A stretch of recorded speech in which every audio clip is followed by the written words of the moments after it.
بات کو آپ کے سامنے رکھا تھا کہ قرآن مجید جب نازل ہوا تو اس کی آیات کو صورتوں کے اندر جو ہے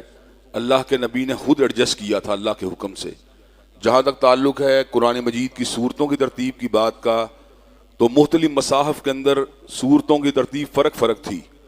لیکن وہ مصحف جس کی آج ہم تلاوت کرتے ہیں، نبی کریم صلی اللہ علیہ وسلم کے صحابہ کرام حضرت حفصہ کے پاس یہ مصحف موجود تھا، اور بعد میں اسی کو اللہ تبارک و تعالیٰ کے فضل و کرم سے اور اس کے اذن سے اسی کو بعد میں ترویج حاصل ہوئی. اللہ تبارک و تعالیٰ چوتھے پارے کے شروع میں ارشاد فرماتے ہیں لن تنالوا البر حتى تنفقوا مما تحبون وما تنفقوا من شيء فإن الله به علیم. تم نیکی کی بلندی کو کبھی بھی نہیں پہنچ سکتے جس وقت تک اس چیز کو اللہ تبارک و تعالیٰ کے راستے میں خرچ نہیں کرتے جس سے تم پیار کرتے ہو. اور اللہ تبارک و تعالیٰ کو اچھی طرح پتہ ہے کون سی چیز تمہیں محبوب ہے. کئی لوگ اللہ تبارک و تعالیٰ کے راستے میں جھوٹی موٹی چیزیں، استعمال شدہ چیزیں ہیں ان کو اللہ کے راستے میں دیتے ہیں اور بڑیا مال کو اپنے پاس رکھ لیتے ہیں. حالانکہ ہونا تو یہ چاہیے جب اللہ تبارک و تعالیٰ کے راستے میں دیا جائے تو اس چیز کو دیا جائے جس سے انسان کو پیار ہے. اور اللہ تبارک و تعالیٰ انسانوں کی نیتوں کو، ان کی دلی کیفیات کو، ان کے اعمال کی حقیقت کو بڑی اچھی طرح جان اور پہچان رہے ہوتے ہیں. صحابہ کرام رضوان اللہ علیہ مجمعین میں سے حضرت عثمان غنی رضی اللہ تعالیٰ عنہ کو اسی لیے یہ مقام بلند حاصل ہوا کہ وہ اللہ تبارک و تعالیٰ کی رضا کے لیے ہر وقت اپنے مال کو خرچ کرنے کے پر آمادہ و تیار رہتے تھے. آپ نے بیر روما کو خرید کر اللہ تعالیٰ کے راستے میں وقف کر دیا. آپ نے مسجد نبوی شریف کی توسیع کے لیے زمین کو خریدا. اسی طرح حضرت عثمان نے غزوہ تبوک کے موقع پر 700 اونٹوں کو بما ساز و سامان اللہ تبارک و تعالیٰ کے راستے میں خرچ کیا. حتیٰ کہ نبی کریم صلی اللہ علیہ وسلم نے ارشاد فرمایا قط یا عثمان ما ذرہ عثمان ما عمل بعد اليوم، آج کے بعد عثمان کوئی بھی عمل نہ کرے پھر بھی جنتی ہے. اسی غزوے کے اندر حضرت صدیق رضی اللہ تعالیٰ عنہ اپنے گھر کے سارے مال کو جمع کر کے بارگاہ رسالت مآب میں پیش کرتے ہیں. نبی کریم صلی اللہ علیہ وسلم نے آپ سے استفسار کیا ابو بکر اپنے گھر والوں کے لیے کیا چھوڑ کے آئے ہو؟ تو آپ نے جواب میں کہا تھا میں اللہ اور اس کے رسول کی محبت کو اور اللہ اور اس کے رسول کے ساتھ تابعداری کے جذبات کو اپنے گھر میں چھوڑ کے آیا ہوں، اور جس گھر میں یہ چیزیں موجود ہوں وہاں کسی اور چیز کی ضرورت نہیں ہوتی. اس صورت میں اللہ تبارک و تعالیٰ نے اس بات کا بھی ذکر کیا کہ زمین کے اوپر وہ پہلا گھر جس کو اللہ کی پوجا کے لیے بنایا گیا وہ شہر مکہ کے اندر موجود ہے. وَمَن دَخَلَهُ كَانَ آمِنًا، اور جو اس کے اندر داخل ہو جاتا ہے اللہ تبارک و تعالیٰ اس کو امن عطا فرما دیتے ہیں. جادو سے امن، شر سے امن، بیماریوں سے امن، فتنوں سے امن. جو بیت اللہ الحرام میں اللہ تبارک و تعالیٰ کی عبادت کے لیے اور اس کی زیارت قصد کے ساتھ داخل ہوتا ہے اللہ تبارک و تعالیٰ اس کو امن اور اطمینان عطا فرما دیتے ہیں. اور اللہ تبارک و تعالیٰ اس صورت میں اس بات کا بھی اعلان فرماتے ہیں وَلِلَّهِ عَلَى النَّاسِ حِجُّ الْبَيْتِ مَنِ اسْتَطَاعَ إِلَيْهِ سَبِيلًا، اور اللہ تبارک و تعالیٰ کی طرف سے اہل ایمان کے اوپر حج کرنا لازم ہے جس کے پاس اس کے راستے کے اخراجات کو پورا کرنے کی صلاحیت اور سخت موجود ہو. بہت سے لوگ وسائل کے ہونے کے باوجود دنیا بھر میں جاتے ہیں، لیکن جب حج کرنے کی باری آتی ہے تو اس کو موقوف کرتے رہتے ہیں. کئی لوگ کہتے ہیں شادی کے بعد حج کر لیا جائے گا، کئی لوگ کہتے ہیں 35 برس کی عمر میں حج کر لیں گے، کئی کہتے ہیں کیریئر کو اسٹیبلش کر کے حج کر لیں گے، کئی لوگ کہتے ہیں ذرا مال کو جمع کر لیا جائے پھر حج کر لیں گے. اور کئی ایسے لوگ ہوتے ہیں جو اس وقت حج کرتے ہیں جب وہ چلنے کی صلاحیت سے بھی محروم ہو چکے ہوتے ہیں، اور لوگ ان کو پنگھوڑے کے اوپر اٹھا کر یا چار پہی کے اوپر بٹھا کر حج کروا رہے ہوتے ہیں. اور کئی ایسے بھی ہوتے ہیں کہ مالی وسائل کے ہونے کے باوجود ساری زندگی نہ تو حج کرتے ہیں اور نہ ہی حج کرنے کا ارادہ کرتے ہیں. بعد میں ان کی اولاد میں سے اگر کوئی خیر خواہ ان کا نکل آئے تو وہ ان کے نام سے حج کر رہا ہوتا ہے. اور کئی مرتبہ اولادوں کو بھی اس بات کی توفیق نہیں ہوتی کہ اپنے والدین کی طرف سے حج کریں. ایک وقت تھا جب سفر حج بڑا ہی مشکل تھا، لوگ اونٹوں کے اوپر بیٹھ کر، گھوڑوں کے اوپر بیٹھ کر، بحری جہازوں اور کشتیوں کے اوپر بیٹھ کر لمبے سفروں کے اوپر نکل جایا کرتے تھے،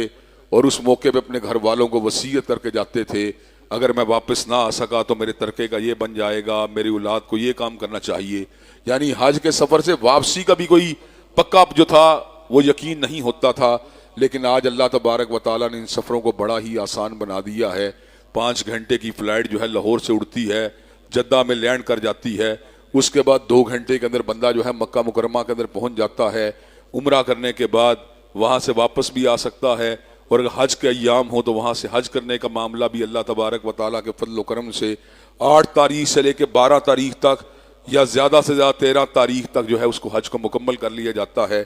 تو یہ تمام کی تمام فیسلٹیز جو اللہ نے پیدا کی ہیں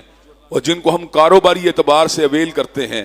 اپنے دیگر معاملات کے لیے ان کو اویل کرتے ہیں، رشتہ داروں سے ملنے کے لیے اویل کرتے ہیں، ہمیں اللہ تبارک و تعالیٰ کی عبادت کے لیے بھی ان کو اویل کرنا چاہیے اور جلد از جلد سفر حج کے اوپر نکل جانا چاہیے، تاکہ اللہ تبارک و تعالیٰ نے جو ایک مرتبہ زندگی میں حج ہم پہ فرض کیا ہے وہ فریضہ ادا ہو جائے۔ حج اسلام کا 5واں رکن ہے، اور احادیث طیبہ سے یہ بات معلوم ہوتی ہے، اگر ایک بندہ وسائل کے باوجود، توانائیوں کے باوجود حج نہیں کرتا، چاہے وہ یہودی ہو کے مرے یا نصرانی ہو کے مرے، اللہ کو اس کی کوئی پرواہ نہیں ہے۔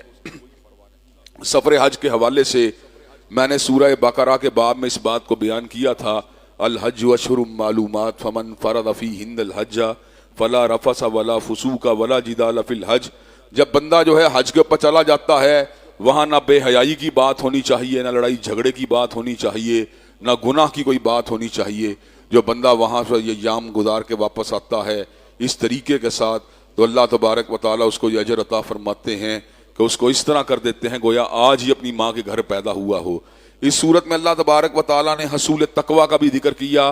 کہ اللہ تبارک و تعالیٰ کا ڈر اور تقویٰ انسان میں رہنا چاہیے جس حد تک انسان کے لیے ممکن ہو۔ یا ایھا الذین آمنوا اتقوا اللہ حق تقاتہ ولا تموتن الا وانتم مسلمون، اے ایمان والو اللہ سے ڈر جاؤ جیسا کہ ڈرنے کا حق ہے، اور تمہیں موت نہ آئے مگر اس حالت میں کہ تم تابعدار ہو اللہ تبارک و تعالیٰ کے۔ اب مجھے اپنی موت کا نہیں پتا، کئی لوگ جو ہیں 25 سال کی عمر میں مر جاتے ہیں، کئی 30 سال کی عمر میں مر جاتے ہیں، کوئی 50 سال کے فوت ہو جاتے ہیں، کوئی 70 سال تک زندہ رہتے ہیں۔ انسان کو کچھ پتا نہیں اگلا دن اس کی زندگی میں آئے گا یا نہیں آئے گا۔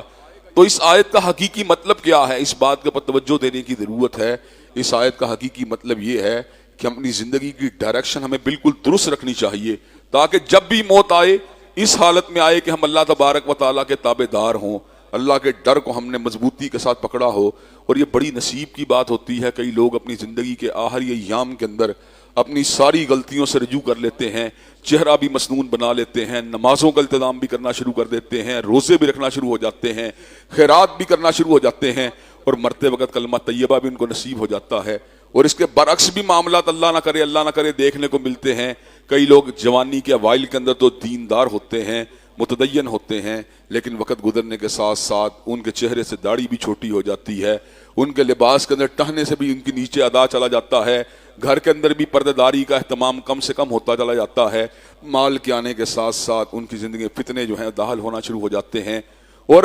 جتنی انہوں نے اچھی جوانی گزاری ہوتی ہے اس کے مد مقابل ان کا بڑھاپا آئیڈیل نہیں ہوتا۔ تو حضرات گرامی قدر یہ جو ہے ترقی دین میں کرنا یہ بڑی ہی ضروری بات ہے۔ اسی حوالے سے ایک چھوٹا سا نقطہ مزید آپ حضرات کے سامنے بیان کروں گا۔ کئی لوگ ایسے ہوتے ہیں جو دیندار بھی ہوتے ہیں اور محنتی بھی ہوتے ہیں،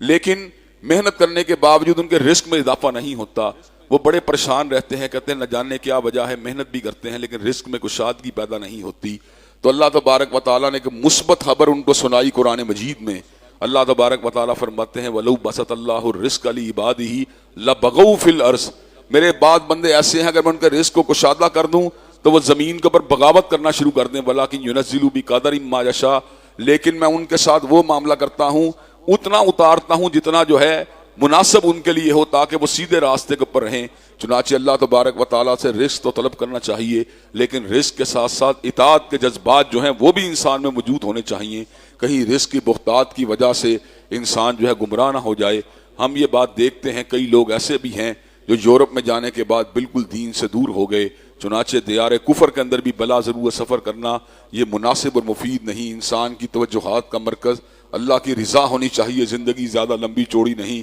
اس کا ریوارڈ بھی بے پایا ہے اور اس کا عذاب بھی بے پایا ہے، چنانچہ ہمیں ریوارڈ والے راستے پہ چلنا چاہیے۔ اس صورت میں اللہ نے اس بات کا بھی ذکر کیا جب قیامت کا دن آئے گا، یوم تبیض وجوہ وتسود وجوہ، بعض چہرے سفید ہوں گے اور بعض چہرے کالے ہوں گے۔ یہ بات ان کی طبعی اعتبار سے نہیں ہوگی، طبعی اعتبار سے سانولا رنگ کوئی بری بات نہیں ہے، طبعی اعتبار سے گہرا رنگ کوئی بری اعتبار نہیں، طبعی رنگ اللہ کے بنائے ہوئے ہیں، لیکن اس دن جو رنگوں کی کیفیت ہوگی وہ طبعی اعتبار سے نہیں ہوگی بلکہ اعمال کے اعتبار سے ہوگی۔ جن لوگوں نے اچھے اعمال کیے ہوں گے اللہ ان کے چہروں کو سفید کر دیں گے، اور جن لوگوں نے برے اعمال کیے ہوں گے اللہ تعالیٰ ان کے چہروں کو سیاہ کر دیں گے اور یہ بات کہی جائے گی اکفرتم بعد ایمانکم فذوقوا العذاب بما کنتم تکفرون. یہ اس چیز کا سبب ہے کہ ایمان کی حقیقت کو پا لینے کے باوجود اور ایمان کو صحیح معنوں میں جانچ لینے کے باوجود تم نے کفر کے راستے کو اختیار کیا، چنانچہ کفر کا مزہ چکھ لو. اللہ تبارک و تعالی ہم سب کو ان لوگوں میں شامل فرمائے جن کے چہرے جو ہیں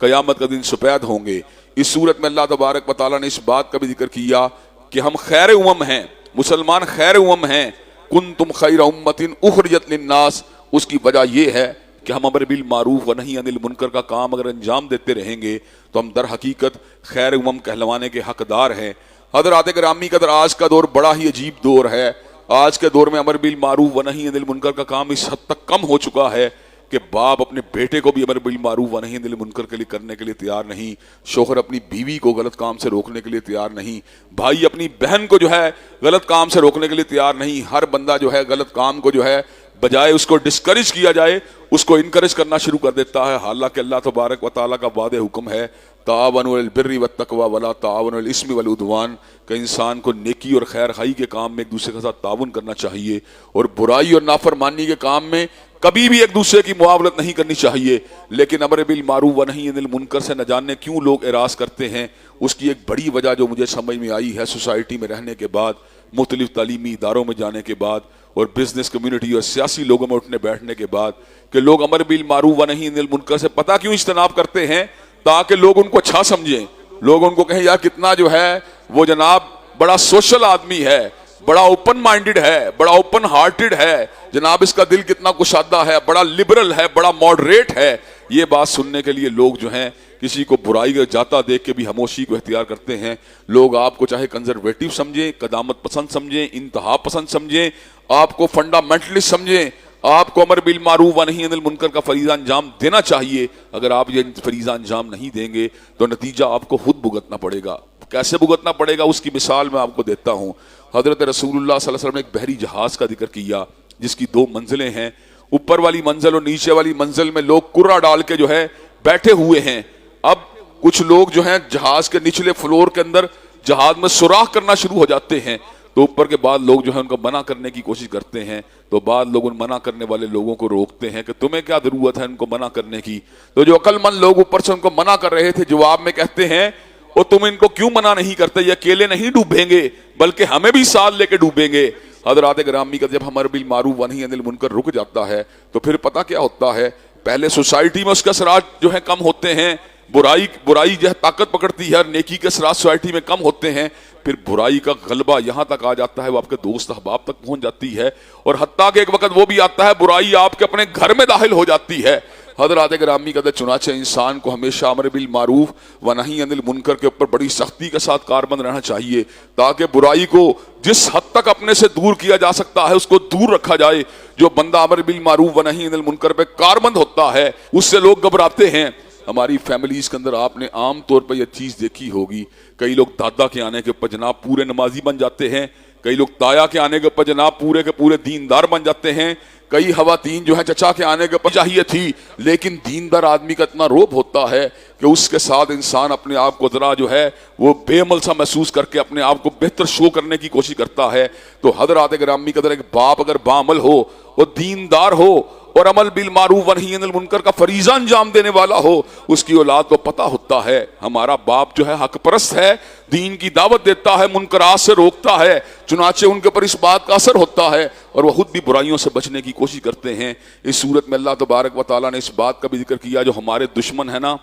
سوسائٹی کے اندر بھی اور ادروائز جو مسلمانوں کے دشمن ہیں گلوب کے اوپر، یعنی جو ہمارے دین سے برگشتہ ہیں اور ہمارے دین کے مخالف ہیں، اللہ تبارک و تعالیٰ فرماتے ہیں اگر تمہیں کوئی نقصان پہنچے، تمہیں تکلیف پہنچے، بڑا خوش ہوتے ہیں، اور اگر تمہیں کوئی خوشی پہنچے تو ان کو بڑا دکھ ہوتا ہے. لیکن تم نے کیا کرنا ہے؟ تم نے صبر اور تقوی کا راستہ اختیار کرنا ہے. لا یضرکم کیدہم شیئا، اگر تم صبر اور تقوی کے راستے پہ رہو گے نہ کسی کی خوشی تمہیں نقصان پہنچا سکے گی، نہ کسی کا دکھ تمہیں نقصان پہنچا سکے گا. انسان نے حاسدوں سے اگر بچنا ہو تو تقوی کا راستہ، صبر کا راستہ اختیار کرنا چاہیے۔ تقوی کا مطلب یہ ہے اللہ سے ڈرتے رہنا چاہیے، اور صبر کا مطلب ہے زندگی میں آنے والی تکلیفوں کے اوپر جو ہے ہمت سے ان کا مقابلہ کرنا چاہیے، وویلا نہیں کرنا چاہیے، کسی کو اپنی تکلیفوں کے بارے میں زیادہ جو ہے اپنی آپ کو لو فیلنگ ان کو جو ہے ان تک کنوے نہیں کرنی چاہیے، اس لیے کہ جب آپ اپنے آپ کو آپ لو کیفیت میں شو کرتے ہیں آپ کا حاسد بڑا خوش ہوتا ہے۔ تو حاسد کے حسد سے بچنے کے لیے جہاں پر استعادہ کی ضرورت ہے، جہاں پر تقوی کی ضرورت ہے،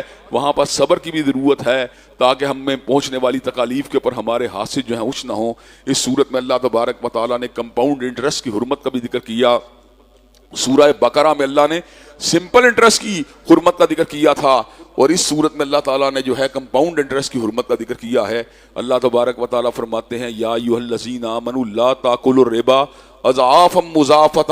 اے ایمان والو تم سود در سود والی کیفیت میں مبتلا نہ ہو۔ سمپل انٹرسٹ یہ ہوتا ہے اگر آپ مجھے لیٹ پیمنٹ دیں گے تو 10 روپے کے بدلے آپ کو 12 روپے دینے پڑیں گے، اور کمپاؤنڈ انٹرسٹ یہ ہوتا ہے اس مہینے نہیں دیں گے تو 12 روپے دینے پڑیں گے،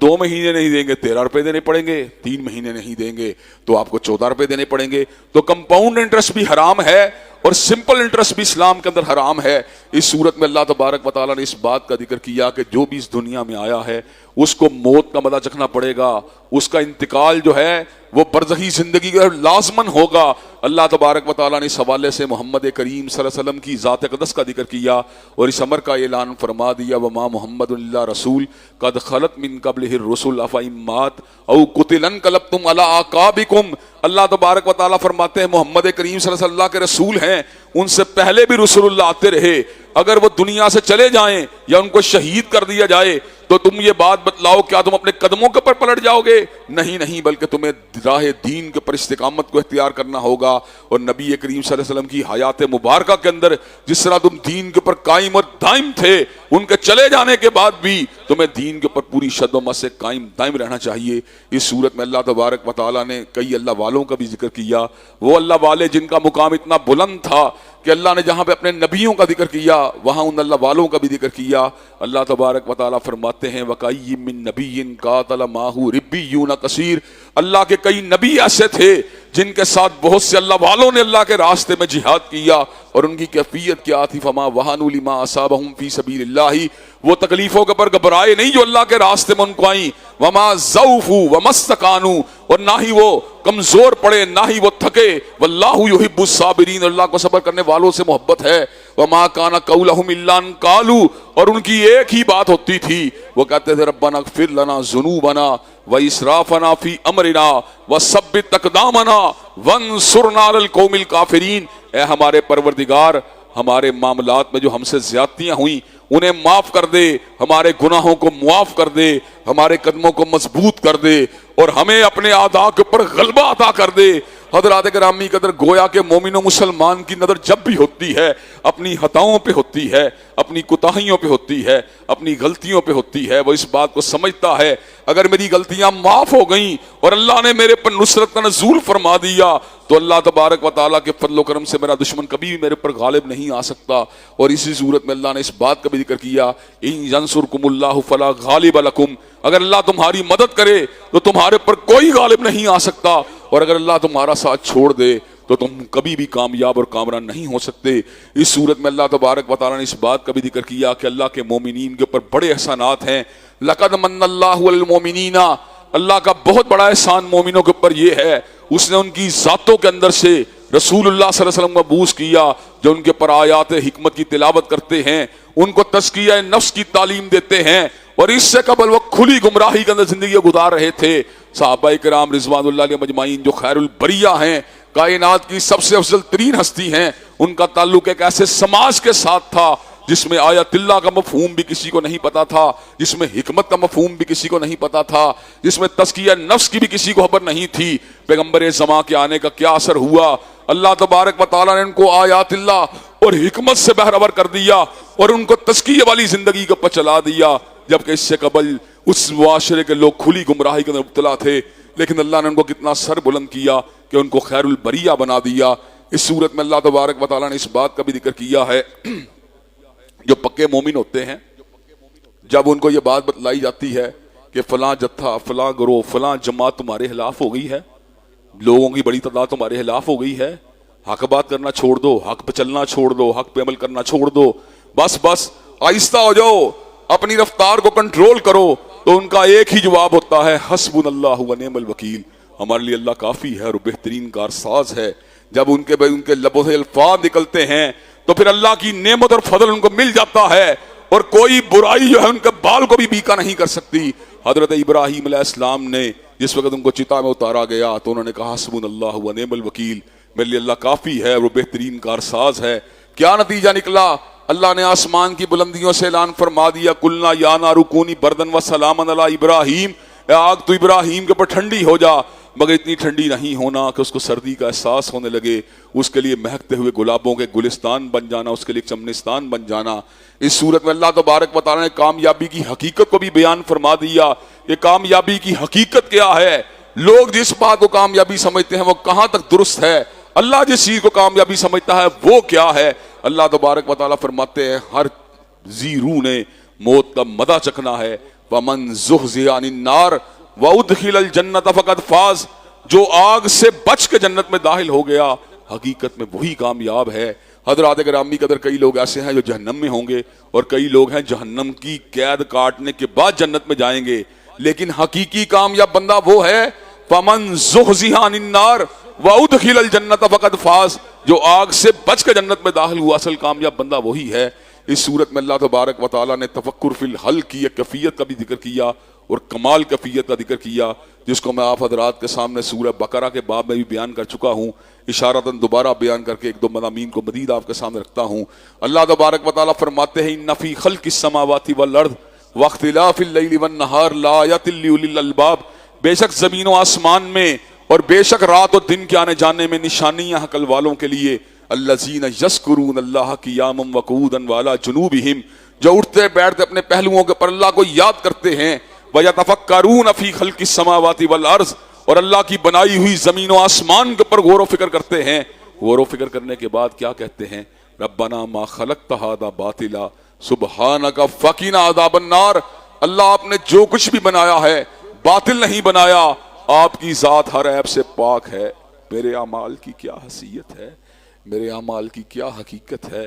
میرے اعمال نجات کا مدار نہیں بن سکتے۔ فقینا عذاب النار، تو ہی کرم فرما کے مجھے آگ کے عذاب سے بچا لے۔ یہ تفکر فی الخلق کا نتیجہ،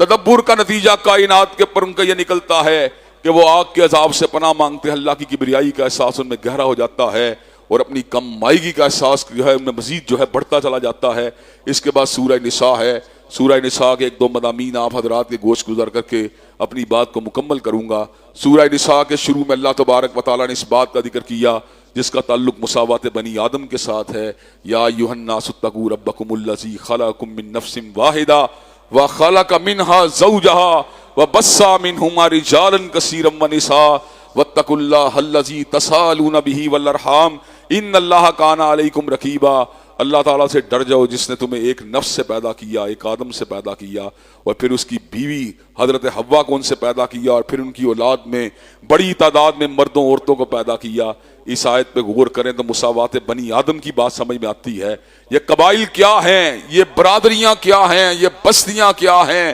یہ نسبتیں کیا ہیں، پہچان کا سبب تو ہو سکتی ہیں لیکن فضیلت کا سبب نہیں ہیں۔ تمام انسان در حقیقت برابر ہیں، اونچ اور نیچ مراتب کا تفاوت اگر ہے تو وہ اللہ تبارک و تعالیٰ کی حشیت کی وجہ سے ہے۔ ان اکرمکم عند اللہ اتقاکم، تم میں سے زیادہ عزت والا وہی ہے جو اللہ تعالیٰ سے زیادہ ڈرنے والا ہو۔ اس صورت میں اللہ تبارک و تعالیٰ نے صنفی بدامنی کو روکنے کے لیے ایک بڑی ہی زبردست تدبیر کا ذکر کیا۔ اعلان فرمایا فَانكِحُوا مَا طَابَ لَكُم مِّنَ النِّسَاءِ مَثْنَىٰ وَثُلَاثَ وَرُبَاعَ، اگر تم شادی کرنا چاہو تو وہ عورتیں جو تمہیں بھلی معلوم ہوں ان میں سے دو دو تین تین چار چار کے ساتھ تم شادیاں کر سکتے ہو۔ فَإِنْ خِفْتُمْ أَلَّا تَعْدِلُوا، لیکن اگر گھبراؤ کہ عدل نہیں کر سکتے تو ایک کے اوپر اکتفا کر سکتے ہو۔ حضرات گرامی قدر، معاشرے کے اندر بہت سے لوگ شادی شدہ زندگی کے باوجود بھی غیر محرم عورتوں سے شناسائی رکھتے ہیں اور لوگ ان کو کبھی کنڈیم نہیں کرتے، لوگ کبھی ان کی جو ہے مذمت نہیں کرتے، لیکن کوئی دوسری شادی کر لے تو اس کے بارے میں بڑے بڑے الفاظ بولے جاتے ہیں، کتنا بے غیرت ہے، کتنا فلانا ہے، کتنا ڈھینگڑا ہے، اس نے یہ کیا کر لیا، اپنی بیوی کا پس سوتن لے کے آ گیا۔ کیا برائی کرنا زیادہ اچھی بات ہے؟ یا نکاح کرنا اچھی بات ہے. آج ہمارے معاشرے کا عالم یہ ہے زنا 2-3 ہزار روپے میں معاذ اللہ ہو سکتا ہے اور شادی کے لیے 10-15-20 لاکھ روپے چاہیے, جس کی وجہ سے ہمارے معاشرے کی بہت سی عورتیں جو ہیں آج ان کی شادی نہیں ہو رہی, اور بہت سے جوان جو ہیں ان کی جوانیاں جو ہیں وہ جاب اور کیریئر کے چکر میں ڈھلتی جا رہی ہیں. یہ کیا تماشا ہے؟ حضرت رسول اللہ نے کہا اگر کوئی بندہ تمہارے پاس رشتہ مانگنے کے لیے آئے اور اس کے دین اور اخلاق میں کوئی عیب موجود نہ ہو تو اس کے ساتھ شادیاں کر دیا کرو. اگر تم نے ایسا نہ کیا تکن فتنۃ فی الارض وفساد کبیر, تو زمین کے اوپر بہت بڑا فتنہ یا فساد ظاہر ہو جائے گا. اس صورت میں اللہ تبارک و تعالیٰ نے اس بات کا بھی ذکر کیا واشروہن بالمعروف, کہ عورتوں کے ساتھ حسن سلوک کیا کرو. اور کئی مرتبہ ایسا بھی ہوتا ہے کہ انسان کو عورت کی کوئی بات ناپسند ہوتی ہے لیکن مجموعی طور پر اس میں خیر کثیر پائی جاتی ہے, چنانچہ انسان کو خیر کثیر پر توجہ دینی چاہیے اور چھوٹی موٹی باتوں کو اگنور کر دینا چاہیے. اس صورت میں اللہ تعالیٰ نے اصول وراثت اور وراثت کے قوانین کا بھی ذکر کیا. اگر وراثت کے اصولوں کے پر عمل کر لیا جائے تو گھریلو جھگڑوں کا خاتمہ ہو سکتا ہے. لیکن یہاں پہ پوزیشن یہ ہے بھائی آپس میں جناب وراثت کو بانٹنے کی بجائے اولادوں کو بھی جوان کر رہے ہیں. پھر جس کا تکا لگتا ہے لگ جاتا ہے, جس کا والد فوت ہو گیا اس کی جائیداد ماری گئی, جس کا زندہ رہا اس کے ہاتھ چڑھ گئی. یہ کوئی طریقہ نہیں ہے. بڑا بھائی ہونے کا اج لے کر اپنے حصے سے زیادہ لینے کی کوشش کر رہا ہے, چھوٹا بھائی جو ہے لاڑ پیار کے اندر اپنا حصہ زیادہ کھانے کی کوشش کر رہا ہے. حضرات گرامی قدر, جو اللہ کے مقرر کردہ حصے ہیں کہ بہنوں کے مقابلے میں بیٹیوں کے مقابلے بیٹوں کو ڈبل ملنا چاہیے, اور اگر انتقال ہو جائے تو والدین کے حصے کو بھی اللہ نے مقرر کیا ہے. ماں اور باپ کا 6واں حصہ ہے, بیوی کا 8واں حصہ ہے, اگر بے اولاد ہو بیوی کا 4واں حصہ ہے, شوہر کا جائیداد کے اندر 4واں حصہ ہے, اگر بے اولاد ہو نصف حصہ ہے. اگر ان اصولوں پہ وراثت کا عمل کر لیا جائے تو گھروں کے اندر کوئی الجھاؤ باقی نہیں رہے گا. کئی لوگ جو ہوتے ہیں وہ جائیداد کے اندر نقب لگاتے رہتے ہیں, اپنا حصہ کے ساتھ ساتھ دوسروں کا حصہ بھی ہڑپ کرتے رہتے ہیں, اور بعد میں تنازعات کو کھڑا کر دیا جاتا ہے. کسی بھی میت کی موت کے بعد اس کے قرضے کو اتار کے اور اس کی وصیت کو پورا کر کے پہلا کام جو کرنے والا ہے وہ یہ ہے کہ جائیداد کو تقسیم کر دیا جائے. ہاں اگر کوئی بے وقوف ہے اور اسراف کرنے والا ہے تو وقتی طور پہ اس سے پیسوں کو روکا جا سکتا ہے, لیکن حتمی اور قطعی طور پہ اس کے پیسوں کو غصب کرنا یہ کسی بھی طور پہ درست نہیں. اللہ تبارک و تعالیٰ نے اس بات کا ذکر کیا یتیم کے مال کو کھاتے ہیں ظلم کے ساتھ, در حقیقت وہ اپنے پیٹ میں جہنم کی آگ کو بھرتے ہیں. اس سورت کے آخر میں جا کے اللہ تبارک و تعالیٰ نے 4 پارے کے آخر میں جا کر ان رشتوں کا ذکر کیا جن کو اللہ تبارک و تعالیٰ نے ہمارے محرم بنا دیا ہے. حرمت علیکم امہاتکم و بناتکم و اخواتکم و اماتکم و خالاتکم و بنات الاخی و بنات الاختی و امہاتکم اللاتی ارضعنکم و اخواتکم من الرضاع و امہات نسائکم و ربائبکم اللاتی فی خجورکم من نسائکم اللاتی دخلتم بہن فإن لم تکونوا دخلتم بہن فلا جناح علیکم وحلائل ابنائکم الذین من نسلابکم. اللہ تبارک و تعالیٰ فرماتے ہیں تمہاری ماؤں سے تمہارا نکاح حرام ہے, تمہاری بیٹیوں تمہاری بہنوں سے تمہارا نکاح حرام ہے, تمہاری خالاؤں سے تمہاری پھوپھیوں سے تمہارا نکاح حرام ہے, تمہاری ساسوں سے تمہارا نکاح حرام ہے, اور اس ربیبہ عورت سے تمہارا نکاح حرام ہے جس کی ماں سے تمہاری حلوت صحیحہ ہو چکی ہو, اور اس کے ساتھ ساتھ بیٹے کی بیوی کے ساتھ تمہارا نکاح حرام ہے, اور 2 بہنوں کو ایک وقت میں نکاح میں جمع کرنا حرام ہے. اور حضرت رسول اللہ صلی اللہ علیہ وسلم نے مزید اس بات کو واضح فرما دیا کہ جس طرح 2 بہنوں کو ایک نکاح میں جمع کرنا حرام ہے, اس طرح خالہ بانجی کو اور پھوپھی بھتیجی کو بھی ایک نکاح میں جمع کرنا ہے جو ہے ناجائز ہے. جو محرم رشتے ہیں یہ اللہ تعالیٰ کے فضل و کرم سے محبت کی, شفقت کی اور معاشرے کے اندر جب پیار ہمارے یہاں پہ موجود ہے اس کی بہت بڑی بنیاد ہیں. اللہ تعالیٰ نے محرم رشتوں کی شکل میں جو انعام ہمارے اوپر کیا, اگر آپ نے اس کی گریوٹی اور اس کی شدت کو جاننا ہو تو راجہ داہر کی اس کیفیت پہ غور کیجئے جس نے اپنی ستیلی بہن کے ساتھ نکاح کیا ہوا تھا. اللہ تبارک و تعالیٰ ہمیں اپنے جتنے انعامات ہیں تعلیمات کی شکل میں, قرآن مجید کی شکل میں, سنت نبوی شریف کی شکل میں ان کا شکریہ ادا کرنے کی توفیق دے, اور ہم سب کو قرآن مجید کا پڑھنے والا, پڑھانے والا, عمل کرنے والا اور اس کی اقامت کے لیے کوشش کرنے والا بنائے. وآخر دعوانا الحمدللہ رب العالمین. الحمدللہ رب العالمین الرحمن الرحیم مالک یوم الدین ایاک نعبد و ایاک نستعین اهدنا الصراط المستقیم صراط الذین انعمت علیہم غیر المغضوب علیہم ولا الضالین آمین. الف لام میم اللہ لا الہ الا هو الحی القیوم و الہکم الہ واحد لا الہ الا هو الرحمن الرحیم. اللهم صل على محمد وعلى آل محمد كما صليت على إبراهيم وعلى آل إبراهيم إنك حميد مجيد. اللهم بارك على محمد وعلى آل محمد كما باركت على إبراهيم وعلى آل إبراهيم إنك حميد مجيد. اے اللہ ہم سب کے گناہوں کو معاف فرما، اے اللہ ہم سب کی تکلیفوں کو رفع فرما، اللہ ہم سب کی بے چینیوں بے قراریوں کو دور فرما، اللہ ہم سب کے گھروں میں امن و سکون اور راحتوں کا نزول فرما، اللہ جتنی تکلیفیں آ چکی ہیں ان پہ صبر کرنے والا بنا، اللہ آئندہ آنے والی زندگی میں ہر تکلیف سے اور آزمائی سے ہم سب کو محفوظ و مامون فرما، اے اللہ دین و دنیا کی اعلیٰ ترین کامیابیوں کا امرانیوں سے ہمکنار فرما، دنیا و آخرت کی ذلت اور رسوائیوں سے محفوظ و مامون فرما، رمضان کے روزوں کو راتوں کے قیام کو قبول و منظور فرما، اللہ اسلام والی زندگی ایمان والی موت نصیب فرما، کتاب و سنت پہ عمل پیرا ہونے کی توفیق عنایت فرما۔ ربنا ظلمنا انفسنا وان لم تغفر لنا وترحمنا لنكونن من الخاسرین، لا الہ الا انت سبحانک انی کنت من الظالمین۔ اللہم صلی علی محمد وعلی آل محمد كما صليت على إبراهيم وعلى آل إبراهيم إنك حميد مجيد. اللهم بارك على محمد وعلى آل محمد كما باركت على إبراهيم وعلى آل إبراهيم إنك حميد مجيد. سبحان ربك رب العزة عما يصفون والسلام على المرسلين والحمد لله رب العالمين.